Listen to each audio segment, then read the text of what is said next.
I'm the spokesperson of the Swedish Games Industry. I don't know which number of Sweden game conferences of mine. This is the 7th, 6th, almost the 7th. And it's always a pleasure to come here. I usually brag about you, the things that you have accomplished in Skövde. Not that I had much to do with it, but that doesn't stop me from bragging about it, because really what you have here is it's an example of what can be accomplished with willpower. About 10 years ago, there was nothing here in Skövde. Okay, there was something. You had the automotive industry and you had the military and whatnot, but there was nothing really to do with games. And 10 years later, Skövde is a global hotspot for games. You have made your mark in the sales charts. You have convinced one of the biggest players in the games industry, even the corporate world, to make a unique investment. And I'm told that everybody's happy, the city is so proud, the housing prices are up. That's great for those who have houses, not so much for those who don't. Anyway, so I think that it's fair to say that what you have built here in Skövde over the last decade is unique, not only to the games industry, but also to policy, to local and regional policy and enterprise. And that's something that I like to brag about. So thank you for making it possible for me to brag about you. It's all thanks to your hard work. And speaking of bragging about other people's hard work, our association, Dataspelbranchen, last week released this report. This is the annual numbers for the game developers.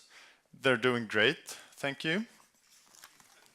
And just to cherry pick some of the numbers, the combined turnover in 2014 was 8.8 billion kronor. This would be a good guess. 8.8 billion kronor. That's up 35% on the previous year. But more interestingly, if you look back to 2010, so over 5 years, the turnover has increased 8 times. It was 1.1 billion in 2010, and 2014 was 8.8. So I challenge you to show me an industry that grows faster. We also do create a lot of jobs. Who in this room is looking for a career in game development in the future? Hands up. Good, we need you. Please drop out of school and join us soon. And that's what, there's a headmaster from a different education telling me to slit my throat or something, whatever that means. All right, so speaking of bragging on behalf of other people's hard efforts, I'd like to invite now to join me on stage. There's no way I can do this on my own. The board of the Swedish Games Industry Association. So please, Martin Walfisz of Massive and Planeto fame. Anne-Sofie Sydow, the Game Assembly. Troedsson, DICE. Oskar Burman, Rovio. Susana, Meza, Paradox. And last but not least, Martin Bunge-Meyer, King.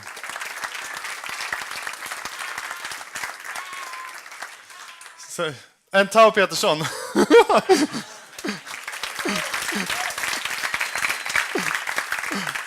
Our local hero, who had to make goat sounds to make me notes.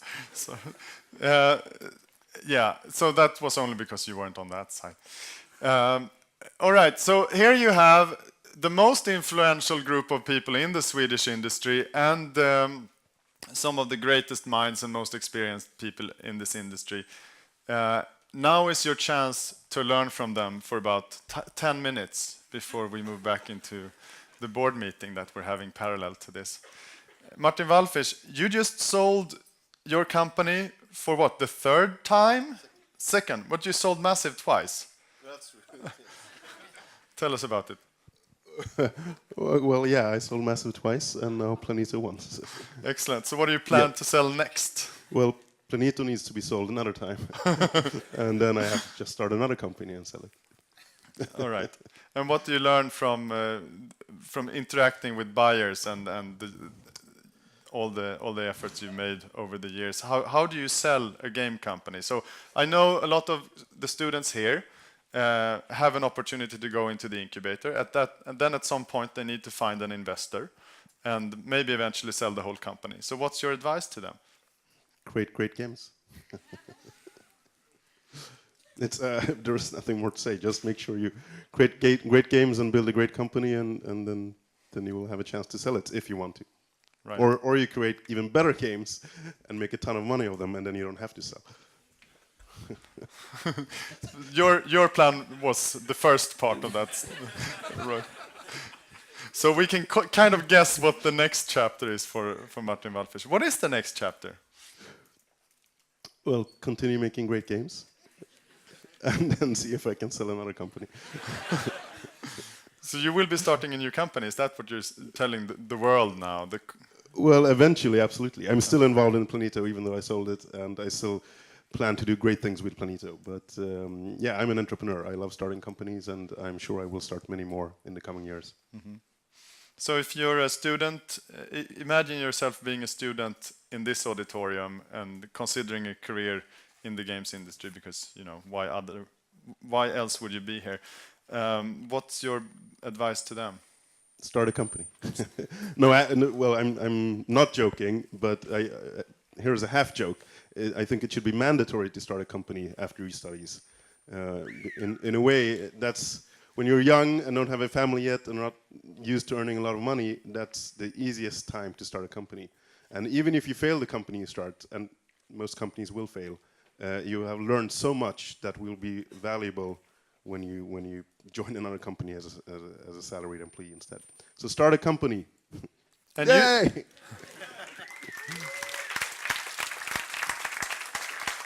And you started Massive as when you were a student? Straight out of university in 1997. Yep. Yeah. So that's great. Take it from Martin Walfisz. Start a company, sell it twice, start another, keep selling that. Thanks, Martin. Anne-Sofie, you're the headmaster of the game assembly, the vocational education in Malmö. Advanced. Advanced vocational education. Right. Should we always say advanced when we talk about yrkeshögskolan? Yes, I think so. Okay. I think it's a good way to, being very thorough with the words that you use so people understand. That's what we use words for, right? Good point. Communication, yeah. And you've been involved in education for quite some time now. How have you seen the labor market evolve? The labor market? The work market, the job opportunities for your students. I think that the game educations, or even in colleges and universities and at advanced vocational educations, have become a lot better because we've learned so much from each other. And I think that coming straight out of an education, you could do that now and go into a games company. You couldn't hardly do that before, because even the game company, the companies, the industry really needs skilled workforce. And being autodidact, which I think is an English word too, it's when you learn everything on your own. I think that's pretty hard to be today. You need to have those. You have to finish your education, and then stay in school and finish it, and own your own development in competence. It's really, really important. And then start a game company. I would do that too, if I was young with no kids and a Volvo. And I don't have a Volvo, but. Yeah, I wish. Yeah, I do. Or Mercedes, maybe. Okay. Yeah, what kind of cars would you like? No. And how would you say the Swedish game educations compete with the educations in other countries? I think that our game educations are really, really good.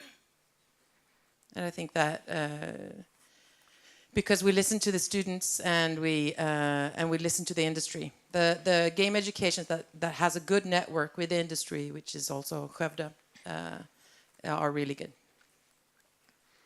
Good. And how do we talk about the Swedish employers and the career opportunities in Sweden, but what about the overseas opportunities for Swedish students? I think that now I can only talk about myself. I have 33 students that work abroad, and we just broke the barrier to the America, so we can, we get in students there now too.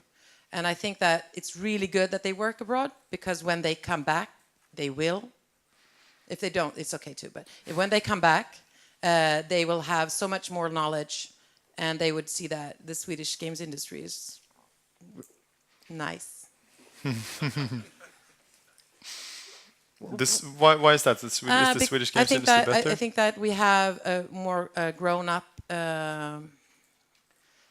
more modern way to look at each other and listen to each other, and we have a sense of consensus, which I also think is an English word, that we listen to each other, no matter what you're doing, if you're a programmer or an artist, a woman or a man, or whatever you come from, or religion, or if you're not, I think that it's important. I think that here in Sweden, we have this, we really want to be in the front when it comes to being a very diverse. I think that diversity is really important to us, because we really want to be a modern nation when it comes to, the workforce. That's why I think that everybody wants to come back again, because they, if they, not being very nice to the other countries. I like other countries too, but I think that we are... For holiday. For holiday, yeah. No. What advice would you give to the students in the room? Stay focused, and don't be afraid of getting into a flow, and work hard, really hard. All right, thank you. And stay in school, the headmaster says. Yes. Pass the mic, please. Thank you, Anse. KM DICE, huge year for DICE. What do you have cooking? Star Wars.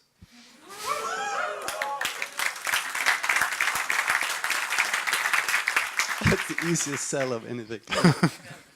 I can tell a story about that. When we had to make quite a bit of changes inside the studio to make that game viable, that we actually could build it. Not everyone knows it, but that was actually the reason why we started DICE LA, so we could grow with skilled talents. We actually could take on what we had at our plate, but also Star Wars.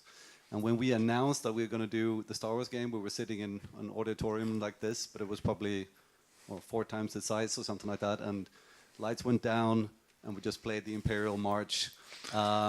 And everyone at DICE just went nuts. There was a lot of very un-Swedish whooping and like this, and we also had one person that cried in the audience. It was amazing. Doesn't that game project, though, doesn't that development project overshadow absolutely everything else? Everybody who's working on a different project wants to move to the Star Wars team. How can you manage that? Well, I mean, for a long period of time, DICE has had a plan that we should not just make one game, could be Battlefield. I mean, that's why we always had other passion projects like Mirror's Edge or other things that might not have seen the light of day, because we see we have a plan, a long-term plan when it comes to people working at DICE, and people will get tired of one IP, one franchise, or so forth. So there needs to be possibilities to move in between. So yes, there's been a lot of gravity internally towards Star Wars, of course, but that cannot be... You can't exclude the fact that a lot of people really love working at DICE because they're passionate about Mirror's Edge or Battlefield or something like that. So can you talk a little bit about how you see the future of the industry? Because all the titles you mentioned are AAA games. You did do an online free-to-play, but when will DICE start with mobile games, for example? Well, I mean, if maybe this is a piece of advice, I don't know, but what I was about to say is find your focus, because it's very, very easy to try to do everything. And that is actually, well, a little bit more towards the work that I do now inside of EA and DICE, is working with our long-term strategies and these kind of things. And focus is extremely important because it's so easy to jump on the next bandwagon, which might sound like the coolest thing ever. It might be virtual reality, augmented reality, go back in time, everything should be free to play, everything should be subscription, it was all about the business models, etc. And I'm not saying that any of those things are wrong in any way, but you need to decide what you're going to focus on, especially when you start building your company. It's so important that you find your focus on that game or the business model or whatever it is. And that's what we've done inside of DICE as well. So we are squarely focused on building the highest quality AAA games that we can do. That doesn't block us from doing something with our franchises or IPs when it comes to mobile, perhaps. But then I would suggest that we probably look at partners to do that with. I would guess that a lot of people see DICE as like the dream workplace. Where do you recruit from? Well, I think it's all over the place, I guess. This is perhaps my personal opinion, but we do hire a lot of people from abroad as well, but we want to hire as much as possibly locally. And there's a simple reason for that. Anse, you mentioned that people go to the US and then come back. Well, it's the same for the expats that come over here, I would argue, actually. They might stay here for a while, but at some point, they are very likely to go back to wherever they came from. And it goes into the idea of building a long-term company and a long-term company culture, that if you can get key talent to stay for a long period of time, it really helps to build a foundation for the company to live for a long period of time. But from the actual places where we recruit, I would say it's everywhere. But it's going to come down to one simple thing, and that is the people that we hire, we're looking for the best that we can. We are thinking about how can we not only just hire experienced people that are have been in the industry for a long period of time. We're definitely talking more about how can we get younger talent into it, because there's an element of building a company that is not just about the skill, but it's actually, what is the average age, if to use one factor. We're starting to become a little bit of a company of old white guys, and I say that as a joke, but there's a lot of, it's an important part of that as well, that you need to combat that with getting new blood into it, new ideas, new generations. And it's thinking about diversity overall is extremely important. Martin said start a company. Anse said stay in school. Or actually, I told you to say that. I put those words in your mouth, but you kind of approved them. What's your advice? You have to focus on building a great game. Nothing else matters. It doesn't matter who you're going to sell it to, or you're going to find money, or you're going to publish it yourself, or whatever it is. Everything starts with the software that you have. It needs to be a really, really good experience. And mind you, coming from me, from DICE, I don't say that it have to be the AAA visual quality or the audio or that kind of stuff. It can be just to focus on the gameplay or something like that. The game world needs both the AAA games, but also the indie developers and these kind of games as well. But it still comes down to it needs to be a great game experience. Otherwise than that, it will probably be not selling the company. All right, thanks, Kim. Oskar, Rovio, welcome. Also a big year for Rovio Stockholm. Yes. You just made a splash. Yes. What was it? We launched Angry Birds 2 this summer. That also was a weird development because it went twists and turns all over the place, and we originally didn't even think we were going to build another slingshot Angry Birds title. But we played around with an idea of what would Angry Birds look like if it was built now and not 6 years ago in Unity.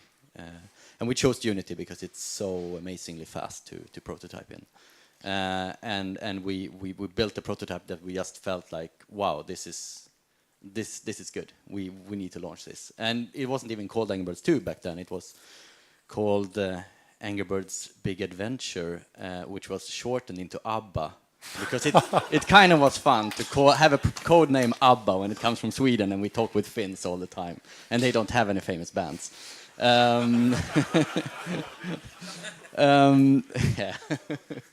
Lordi. So it was actually only like 6 months ago we decided this is too good not to be called Angry Birds 2. Oh, so that's how that happened. Because I'm curious about the Swedish-Finnish connection. It must hurt for the Helsinki office or the Oulu office to see the Crown Jewel be developed in Stockholm. Maybe. What's the psychology like with But the they have Finns? some cool projects as well cooking. All right. But I mean, we as a team have definitely a higher degree of kind of classic PC console background than the Finns. I mean, most of the Finnish companies come from a mobile background. Mobile is so strong in Finland. They have very few PC console developers, and basically all the startups that I meet in Finland now, they just talk about mobile. I don't meet many who speak about anything else. So are they focusing too much on mobile? I would say it's really healthy to have a mix. I think Sweden is really good in that sense that we have a great success stories from all platforms, and that I think that is really healthy, because you never know, platforms come and go, and it's good to be able to move between them. And Angry Birds 2 moved from, I mean, the original was pay download, and now it's freemium. Yeah. Why did that change? I mean, it's really hard to launch a mobile game as a premium game nowadays. It's the App Store has changed a lot in the last 6 years, and to be honest, we would never have been able to have those production values as we have if we would have gone with a paid game. That said, personally, I'm a strong believer in free-to-play. I think it's a fantastic way of reaching a large audience. I think it's fantastic to be able to choose when and how much you want to invest in your game. I've worked with Battlefield Heroes before, for example. So I worked a long time with free-to-play games and see what how they work and how they build them. But it is a big difference from premium. And also with Battlefield Heroes and obviously Angry Birds, you have some of the biggest brands in the whole industry. How does that strategy translate to startups? Oh. Is free-to-play also an option for startups? Or is it only like a big boys game now, or big girls game? It's definitely an option, but I think it's you need a really large audience, but you kind of need that with some premium games as well. So I would say it's absolutely an option, but you need to really think of it from the start. What kind of business model you want to go for, because it changes a lot in the game design. So it needs to be a decision that you take early on and then stay with it, basically. What's your advice now to the students? I think it's easy to look at trends and try to jump on the latest bandwagon. I would say that build a game that you love. Focus on a game project that you personally really, really love and enjoy. Because if you love it, then the chances are quite high that there are other people as well that's going to enjoy it. And it's so important that it comes from passion, that you truly love your game, because otherwise it probably won't be that perfected gem it needs to be to succeed out there. Okay. Thanks, Oskar. Susana. Yes, hi. Paradox, very interesting story behind your company. You've recently opened office here in Skövde. Why did you do that? In 2012. We needed extra support on the graphical side, and we had some really talented people over here. So that was the reason we opened up here. So there's been great collaboration with the company in Stockholm. But you could have opened anywhere in the world. You could have opened in LA like DICE did. I think there were a lot of key people involved who were local at the time. So that was definitely a contributing factor. I wasn't a part of those discussions myself. But it was certainly, being at the right place at the right time. We had talent here that we thought could be mutually beneficial, both for the studio here and for the main company, but also just the setting.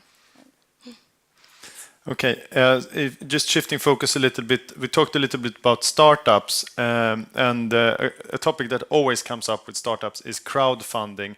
I know that you have been involved in that, but not in the usual way. Can you talk about that? So we signed a project with Obsidian, who is a company who had one of the most successful crowdfunding or Kickstarter campaigns for their title Pillars of Eternity. So we weren't involved in the actual, sourcing of the money, but they needed some support and some help from us to basically get the game out there on the market, on the publishing side. And it's been interesting because we've been able to observe how they've been handling their backers. We had, I think, 16 backers at Paradox who all wanted to know if they could get their money back when we signed with them. But no, it's been good. I mean, it's definitely something that we're observing what's happening on that side of things. And in connection to startups, then Obsidian, obviously not a startup when they did that. Is crowdfunding also becoming a little bit like what Oskar was talking about for free to play? Is it also becoming more a thing for bigger players, or is it still an option for startups? There are different train of thoughts here. Some people think it's definitely you have a couple of large successes, and those are the examples of the big companies only being able to do it. I personally still think it's a viable business model, but again, it's been said several times here. Focus, knowing who you're aiming for, and I think for me personally, not overreaching either. I mean, I think Obsidian had like 52 different items in their backing promise, which is one of the reasons they felt they needed to sign with a partner, because they couldn't handle it themselves. So if this is an area that you're interested in going down, I would imagine, or I would recommend you to consider keeping it fairly tight and focused. All right. And Paradox is growing like crazy. You have been you've doubled in size in what, a couple of years, both in terms of turnover and head count. Yeah, and I think when we talk about headcount, the amount of people, I think it's important to know that we've previously worked with partners and consultants, people in our network, but now the last couple of years we've decided to employ more people and bring that talent internally instead. So it's not exactly accurate to say we've just doubled in size and made 50% new jobs. That's not really the case, but we've decided to focus more on the company as a whole. So a lot of the stuff that we would previously have outsourced, we've moved back to the company. Interesting. So it's kind of a consolidation. But it's also, I mean, we've had some good years, absolutely. And what's the future for Paradox? Will you keep growing at this pace? I mean, our CEO has a pretty straightforward motto. I mean, either you grow or you stagnate and die. So I would imagine so. So lots of jobs openings on the horizon at Paradox. So what should one think about if they want to work for Paradox? I think what we look for is a lot of initiative. What do you guys want? What makes you, what is your ambition with your career in game development? I think you also have to have a think about, do you want to be employed, or would you like to have much more free reign and do your own thing? And a lot of people mix and match. Yeah, and I mean, it's, know yourself. These are the years where you can actually experiment a bit and understand what is the best route for you. And there's no, you don't have to say, oh, I'm going to be employed and then be employed forever. A lot of people start working in an established games company, learn a lot, get a lot of contacts, and then say, no, it's time to kind of branch out on my own, or vice versa. Okay, good. We'll take that as advice to yeah, but know yourself and be focused. And if you do create your own game, start small and build on that. You don't have to create the next World of Warcraft or something like that. Start small and then build on that, because that's how you're going to be successful.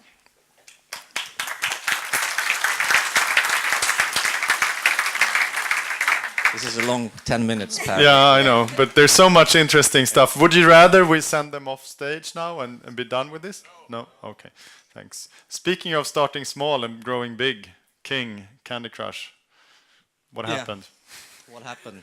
Nobody actually knew. We always got this question, how it went so big, but it's a lot of combinations, and a lot of things in business is about timing as well.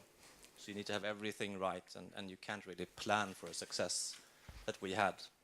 I mean, there have been figures out that we were aiming for 1 million players at the time, then we had 100 million players all of a sudden. So it's still a fantastic journey. And the story of Angry Birds was always they made like 40 games before they had a hit. Was it the same for King? Yes, I would say, but we made a couple of 100 games out of this. And we had this website, which was is now called Royal Games, but was a very good test base for our games. And actually the games were played by middle-aged women, and they happen to be a very good source of what was going to be a big world hit, actually. So we could look at the numbers, and then we developed Candy Crush out of a team of 3 or 4 people, put it on the website, let people play, and all of a sudden we saw in the statistics that this is something we should build out on. Why don't we try it for Facebook? Because then also the web users actually stopped playing on the web and went to Facebook. So internally we will call it Fucked by Facebook. Language. But now I think we're pretty pleased that we moved into the business of Facebook, and then mobile, of course. Then it took this fantastic next part of the journey. Where do you see the casual games market going? Do you want to migrate these players, these middle-aged ladies, more into AAA type titles and maybe partner up with DICE? Or how do you see that evolving? I agree, actually, on the focus side. I think this fantastic that, of course, are different companies focusing on different things. But one thing that we're looking into now is, of course, going into mid-core, maybe. So our last game was called Paradise Bay, and it's a total other game. It's a resource management game. So we have a very broad audience. We have a couple of 100 million players out there. So we think there are players that would like to try something else than just the casual part. So that's how we migrate. Interesting. Yeah, we'll be following that closely. What's your advice to the students, Martin? I'll actually agree with everyone else that you should build something that... You have to say something new. Yeah. The term we use internally is retention.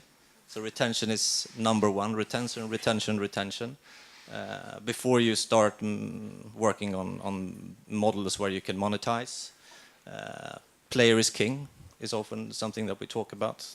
To actually just do stuff that the players want. We got rid of all the advertisement, for example, in our games. Even though that was a viable business, we decided that this is nothing that is good for our players in a way. So we took away the advertisement, and still it worked. So I think focus on the game and the gameplay, and if you have good retention numbers, then you have something going. You can sell the company, or you can build on it.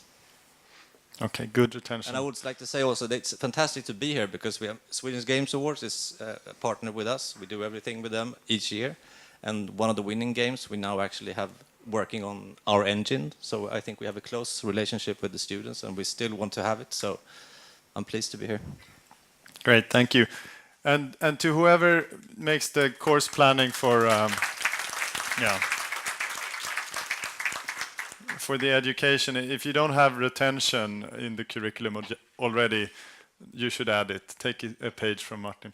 Okay, Tao, glad you could make it. Thanks for inviting me. Yeah, we're so glad to have you. Yeah, we must have an element of suspense in every show like this. You're the only one on the panel who used to be a student here. Can you talk about how you moved from the rags of studenthood to the riches and glory of being on the board of the trade association? Most of the people at our company, when we started up, we started here in Skövde in 2006, and we're supposed to be done by 2009. More than you might think, made it. Some of us didn't. It sounds like they died on the way. No, I just meant finishing the university. Oh, that's a relief. We started the company during the last term of university while doing our thesis. It's hard to focus on doing a thesis and a really big company. We do online games, which means a lot of management. We also ran the beta during the same time. So we had quite a lot to do. The first summer we were sitting still at university in some of the computer areas, and we got our offices first in November. So there was a bit of a laugh there where the students actually came back and wanted to study. So we made sure to keep track of the schedule for each of the rooms. So we moved when there was supposed to be something in the room we usually sat in, so we wouldn't be in the way of the university, to try and make them not understand that we were working full time there. Ulf told me they knew, but they let us. We weren't in the way, so it's fine, which was good. Otherwise, we wouldn't have been here today, I think. We got in contact with Gothia and got offices here. Started down in Drivbänken, which we call skollådan most of the time. No ventilation. It's, you know, when the trains come by, everything wiggles, and you know, you need to, if you're in the hallway, you need to, you know, hold to the wall to not fall over. It's like being on a train in that box. First we were there in like 3 or 4 offices, 16 people. It's really hot during the summers. Then we moved up 1 floor in the same building, and we got like 8 offices, I think. So people got more space, and that feels like luxury. And then we moved office once more, and we got bigger and an open office, which we decided we enjoyed more than having separate offices. And then we moved once more, and now we're in the new built ones at the top with the terrace and everything, and everything's planned out the way we want it, and it's brilliant. And just, you know, moving offices, a lot of people complain when they get here, the new guys, that they end up in this shoebox, and I'm like, that's like the best thing, because you can always go up. You never want to go down. That's like the worst moral killer ever. We thought we went down once, but then people decided they enjoyed it quite a lot at the new place anyways. But you never want to go down, and you can always go up from skollådan. And it's much better than having to change rooms every hour because there's going to be a class there. Yeah, you want to have something more stable, yeah. All right. Martin talked about SGA, Swedish Game Awards, and I know that was an important step. How important are these competitions for a new game studio? The period from going from the university over to doing your own company, it was quite you grow a lot and you learn a lot, because for us, you know, SGA and the money you win in SGA isn't a lot, but for students who usually have no money, it's like, wow, I think we won like 35,000 because we won more than one. So that was a really big thing for us, and we worked really hard for this deadline. It's really motivating, and we had a lot of people coming up from the jury. I think Oskar was in this, and said like, this is great, you should keep going. Paradox and Fredrik was on us as well. It's like, you're gonna make this work, and we're like, yeah, we are, and we did. Excellent. And what if I was a student and I wanted to work for Stunlock, what would you tell me to do? Push-ups? Yeah, we actually do have a really big friskvårdsprogram at our office. We take the whole team out doing exercise at least 1 hour together every week, and you have extra hours you can do on your own. So we've been to yoga, Zumba, spinning and all that. But yeah, push-ups is a good idea. Being into competitive gaming is quite important at Stunlock as well, and really be passionate about what you do and your job. We do spend a lot of time thinking about, you know, work-life balance, because I think our problem is the fact that a lot of people live for their work, and we try to make them understand there's a bit more as well. That's actually a challenge, which you should see as a what do you call it? It's not a big problem, but we still want to remind them to go out sometimes and, you know, do other stuff than making games. At least play them, at least. All right. Yeah, that's good. Play games and stay in shape, folks, students. Don't eat that junk food. Make sure you get some greens in there. Thank you so much. I'd like to give a big hand to the panel.